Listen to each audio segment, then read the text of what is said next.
Hello, I'm Mark Curtis, and I have spent the last 30 years working with dentists to get information out to their patients and to the public about new techniques, new technology, and better options for better dentistry. But I will tell you something, in all of those 30 years, I have never been this excited about a topic. This is a game changer. This is going to change people's lives. In fact, it's going to change your life. It will never be the same.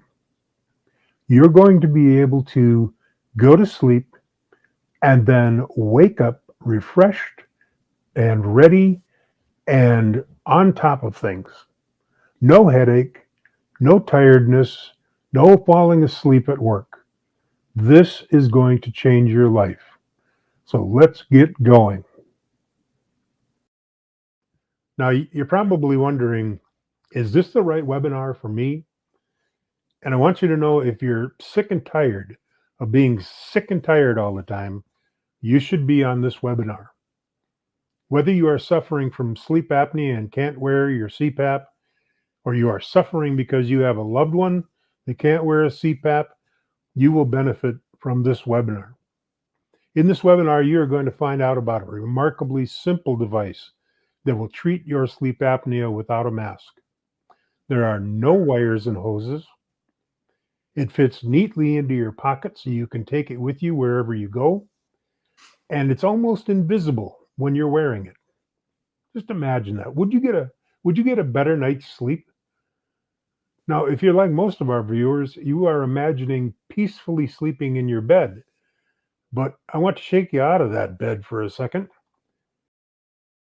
Visualize sleeping in the hammock on a sunny, sandy beach. Can you see that? Hear the waves. Feel that breeze. Yes. Wait. Come back. I almost lost some of you there. Can you imagine this with a CPAP on? Of course not. How about camping, family camping, sleeping in a tent on a family camping trip? Smell that crisp morning air as you wake up refreshed and ready for adventure. Your world is about to change. If you're like most of our patients, you're going to start talking about life before your oral appliance and your new life after you started wearing one. I am so excited about revealing this dirty little secret to you all. Why do I call it a dirty little secret? Because 95% of the people watching this presentation right now didn't know that there was anything other than CPAP that would treat their sleep apnea. Now, I'm not sure of the why, but I do know the what.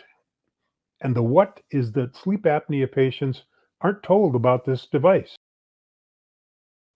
Even though it's FDA approved, even though it's approved by the American Academy of Sleep Medicine, even though it's recommended by the American Medical Association.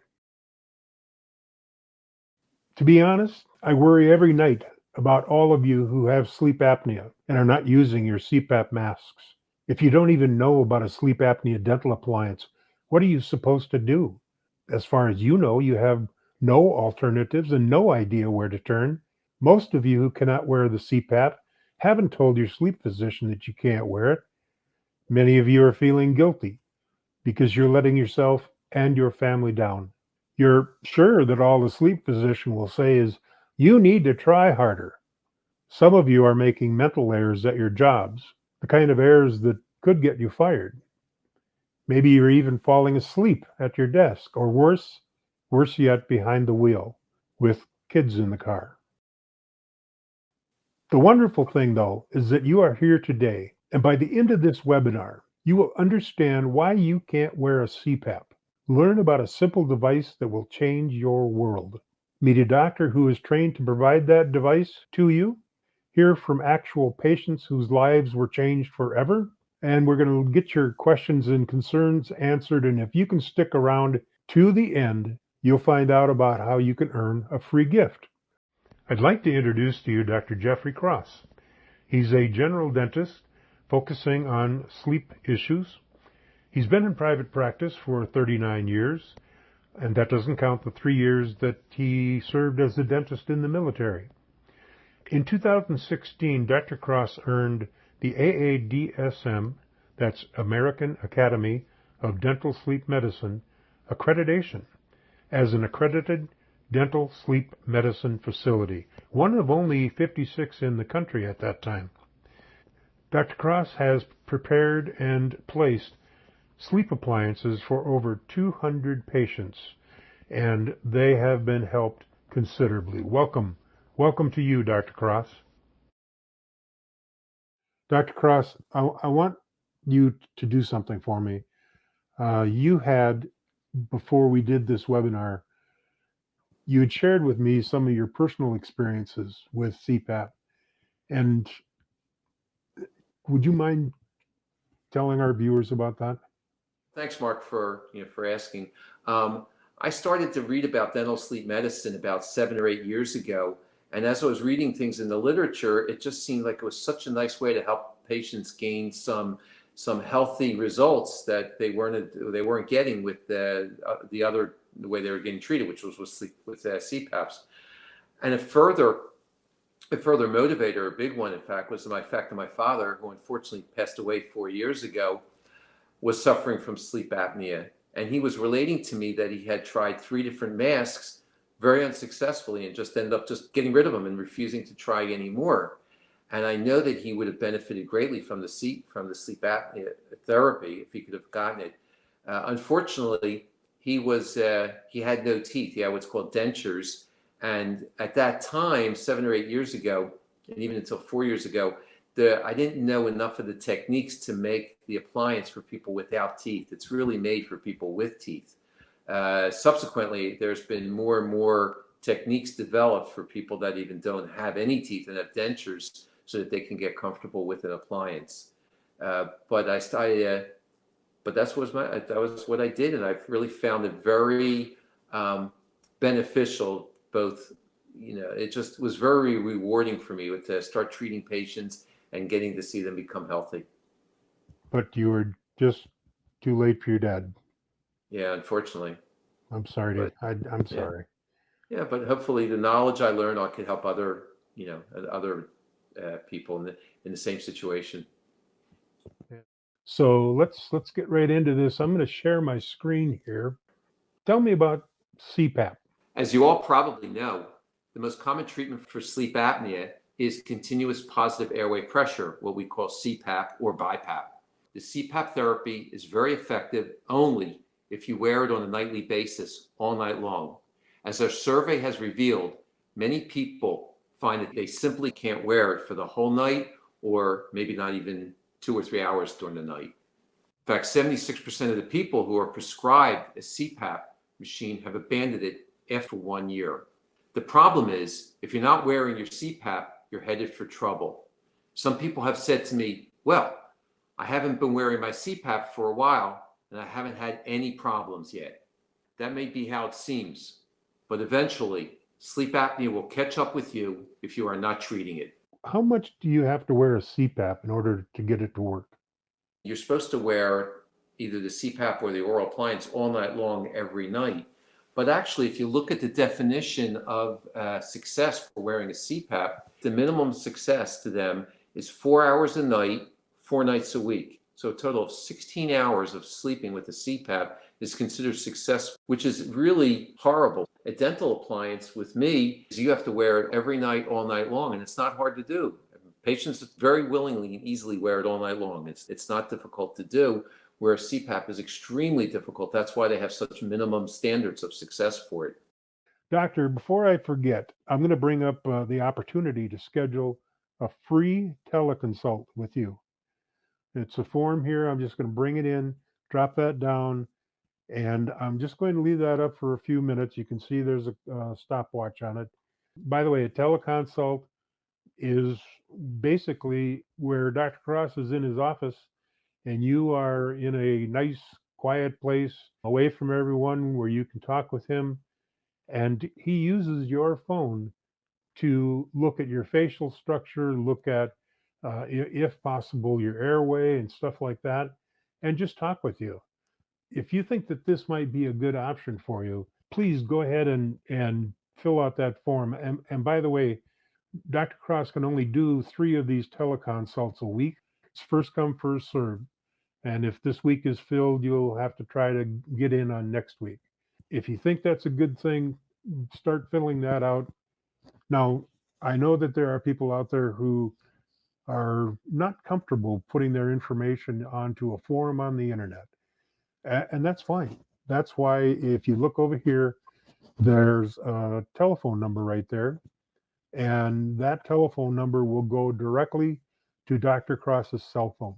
Sometimes he answers immediately, sometimes he has to return your call. But if you're thinking about getting a teleconsult and you don't want to fill out the form, pick up the phone and call. We're very fine with that. Doctor, I'm going to put up some pictures here of sleep apnea appliances. Can you tell us a little bit about them? Yeah, Mark. There are over 200 different appliances that are approved by the FDA, and all of them do the same basic idea of keeping the teeth apart and the jaw forward. But there is great variations between those appliances on which one's that for your individual mouth. Well, wait a second. Why can't I just go to Walmart and pick up a snore guard? No one knows what's the ideal amount that the jaw is supposed to move forward. And you'll notice on these appliances that they have different ways to bring one element of this appliance forward, bring your jaw forward. Each of them has a separate different way of doing it. But they all do that to bring it forward, and it's called titration. And the doctor is the one that helps direct you on what to do or does it for you. Everybody's mouth is different. Some people have short teeth, others have long teeth, so you have to know what type of retention that you need in the appliance. Some people have bony structures that prevent certain type of appliances to be used. Other times people, you have to be careful of the musculature. There's a lot of different designs that will fit a particular person's mouth. So you have to really do your exam and figure out which one is the best. And that only a qualified dentist can really help you come to the right appliance for you. Why is it that people have such an easy time using a sleep apnea oral appliance? As it shows, it is comfortable, very comfortable to wear. It's easy to wear. It's quiet because there's no air being pushed around. It's portable. You just slide it into a small case and put it into your travel bag. There's nothing to go through security with, and it's easy to care for. You need is a toothbrush and antimicrobial soap, and that's all you need. And the nice thing is, over 90% of the patients are still wearing their appliance after 1 year, whereas with a CPAP, the people wearing the appliance after 1 year is very low. So I've got this picture of a woman sleeping here.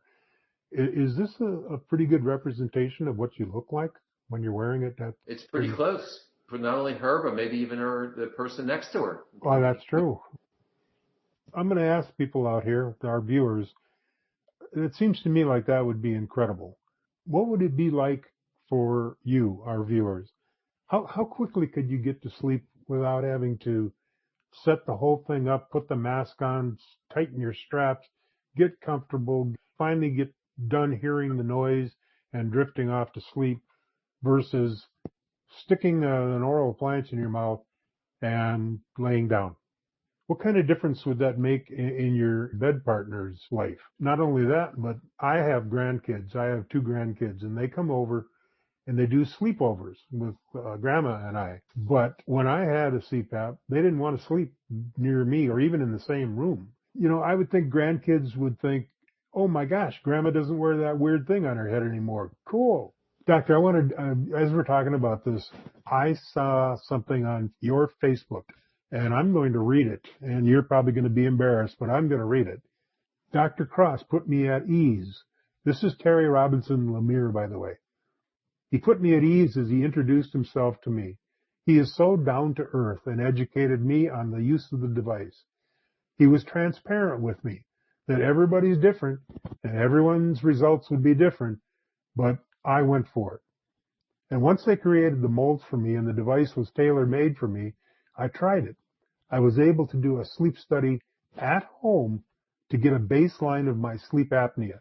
Yes, it was still severe before the treatment. Dr. Cross and his staff ensured that I came in for several appointments to monitor how I was doing with using the device. There was an adjustment period, but when my husband told me, listen to this, that I no longer snored at all, I was convinced that I had made the right decision. Finally, something that worked for me.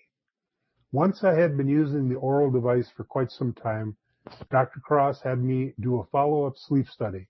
I am so proud to say that I am now considered to have mild sleep apnea. I'll take that. My blood pressure is now controlled with a lot fewer pills. I have so much more daytime energy. I wake up refreshed. I no longer feel anxious about my sleep apnea. That in itself makes me so happy. Did you know I was going to spring that on you? No, I really didn't, but it brings a smile to my face when I see it. Terry is actually a healthcare professional. So she knew that not treating her sleep apnea, not wearing her CPAP was endangering her health. And that's why she's probably extremely happy. And as she says, my blood pressure is now controlled. I'm going to ask our viewers, would you be willing to write a testimonial like this if you found out that, let's say, 2 to 3 months from now, you were going to sleep, your husband told you, or your bed partner told you, or your wife told you, or your dog told you, hey, you don't snore anymore. And you were waking up refreshed, energetic, ready to face the day. Would you be willing to write that kind of testimonial? You would be excited to tell everybody. What is so bad about sleep apnea? Well, the problem is you stop breathing for 10 seconds or more. When you do that, the body needs to get oxygen.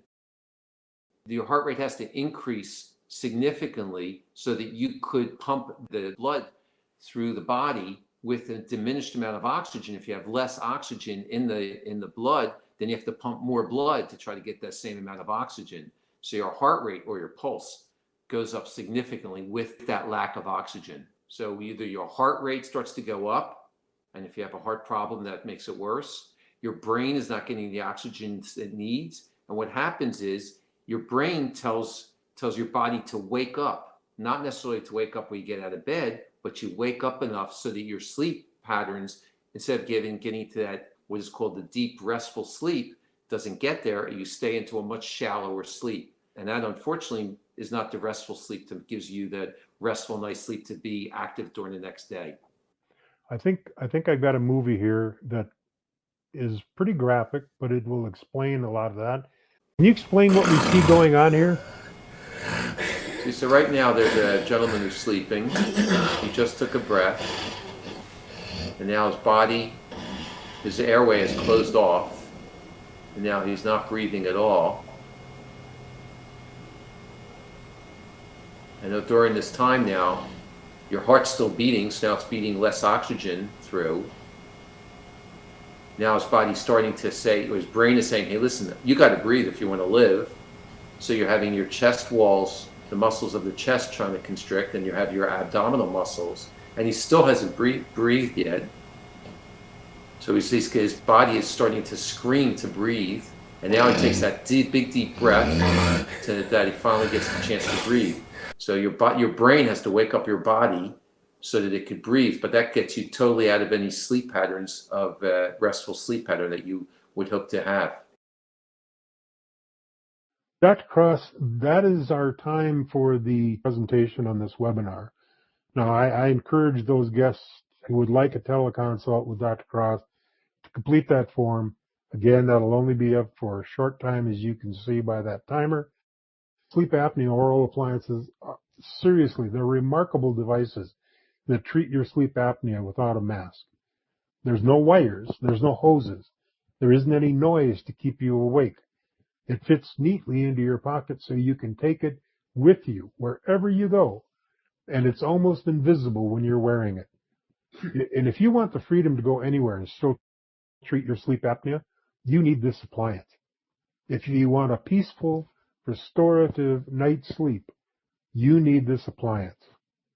If your sleeping partner wants a peaceful, restorative night's sleep, you need this appliance. And remember, I've said this before, if you are sick and tired of being sick and tired all the time, you should schedule a teleconsult right now. Schedule that.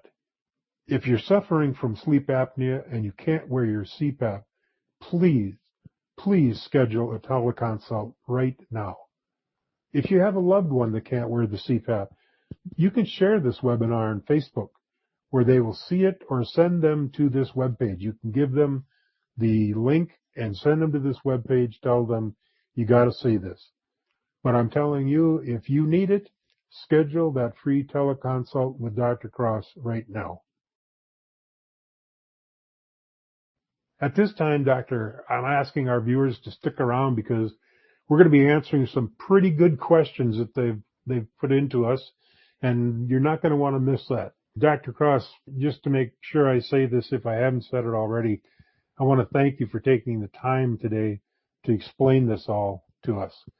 While we've been talking, my staff has been taking the questions from viewers, and they've actually put together some cool slides. So I want to show you some slides and some questions. Are you ready? Absolutely. Okay, here we go. Rob from Baltimore wants to know, do people really die from sleep apnea?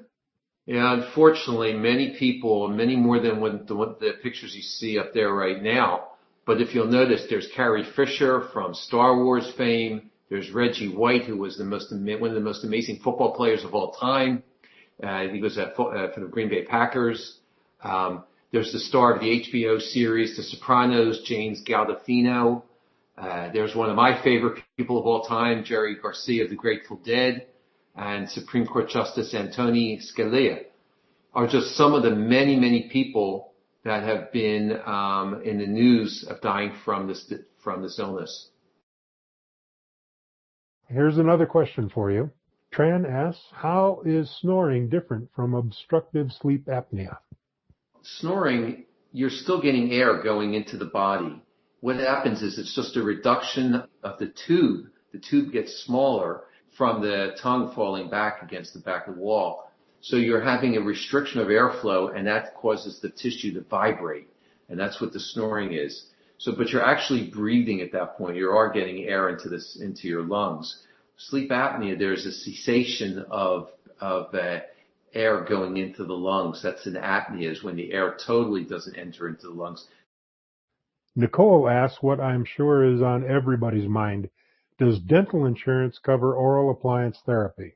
Nicole, that was a really good question, and a lot of my patients ask that. Sleep apnea is a medical condition. It's not a dental condition. As a result, there is no dental insurance that covers it, and that's good because dental insurance has very limited coverage. Medical insurance, on the other hand, has a lot of coverage, and most medical, if not all medical insurances, do cover for sleep apnea, including Medicare. Medicare is a big supplier of sleep apnea coverage. When you come to me, I actually submit your claim to your medical insurance.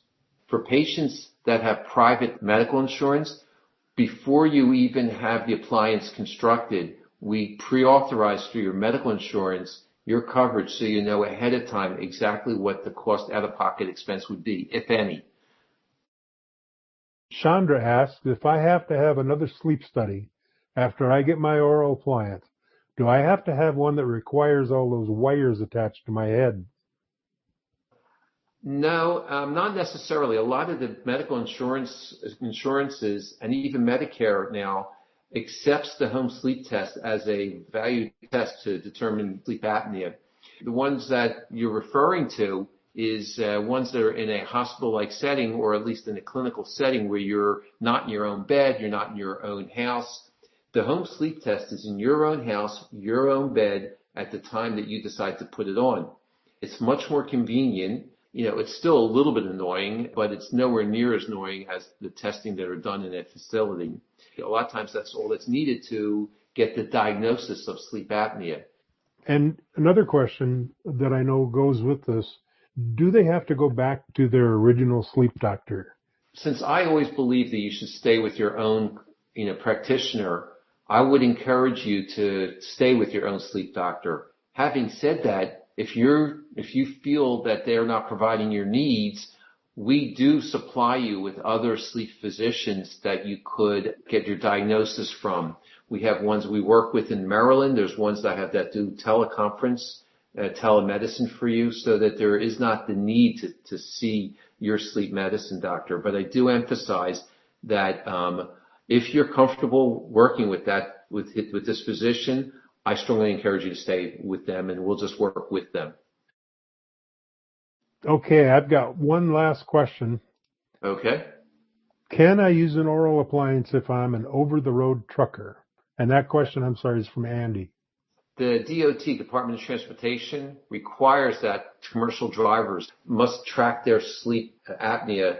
They could use a dental appliance as well, but they have to have this embedded chip. At the present time, we have to embed a chip so this computer chip can be read by their sleep physician to determine that they are compliant with their sleep apnea treatments. Dr. Cross, that brings us to the end of the questions that we have. And I want to thank you. I want to thank you so much for getting this information to us. And I'd like to thank all of our viewers as well. If you stayed on until the end of the Q&A, I appreciate that. Oh, wait. I almost forgot about the free gift. Would you like to become a hero today? If you would, look over to the right column and you'll find the Facebook logo that I just dropped down. If you will click on that logo, it will bring up your Facebook Messenger account. Now, we know that you would probably be doing this anyway. However, if you recommend this webinar to your friends who might benefit from watching it, you will become a member of our Sleep Apnea Heroes Club. The good news is that every new member in the Sleep Apnea Heroes Club receives a $5 Starbucks gift card. So become a sleep apnea hero right now. You could be saving a friend's life. I'm going to put this next slide up again because I want to finish with this slide. And I'm not going to read it to you, but I encourage you to read it through again and to register for that free teleconsult. And so at this point, I'm going to say, Dr. Cross, thank you. I'm going to say goodbye to our viewers, and here's to a full night's rest.